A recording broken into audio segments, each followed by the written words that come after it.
আমরা গোপালপুর টাঙ্গাইল থেকে বিএনপি টানটাও হলে আর্থিক সহযোগিতা বন্যত্ব দূরত্ব মানুষের পাশে দাঁড়ানোর জন্য আমরা এসেছি। প্রিয় ভাইয়ের আমার, আপনারা জানেন খুনি হাসিনার পতনের পরে দেশে একটি শান্তি বিরাজ করছে। আমরা আনন্দিত এবং আগামীতে বাংলাদেশ জাতীয়তাবাদী দলের নেতৃত্বে সরকার গঠন হবে। এই দেশে তারেক রহমান আসবে, আমাদের জননেতা জনাব আব্দুল সালাম পিন্টু মুক্তি পাবে, আমাদের এই এলাকার উন্নয়ন হবে।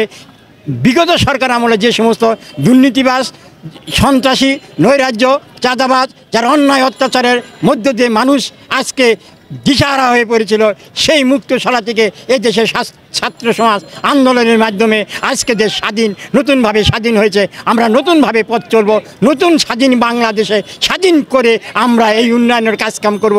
যেহেতু করে দেশনেত্রী বেগম খালেদা জিয়া এই দেশের যেভাবে চিন্তা চেতনা করেছিল, এই দেশ উত্তর বৃদ্ধি করবে এবং আমাদের জনাব তারেক রহমানের নেতৃত্বে আগামী দিনে এই দেশ পরিচালিত হবে, এই আশা ব্যক্ত করে সকলে সুস্বাস্থ্য কামনা করে আমি আব্দুল সালাম পিন্টু মুক্তি দাবি জানিয়ে আমি আমার কথা শেষ করছি। আল্লাহ হাফেজ, খোদা হাফেজ।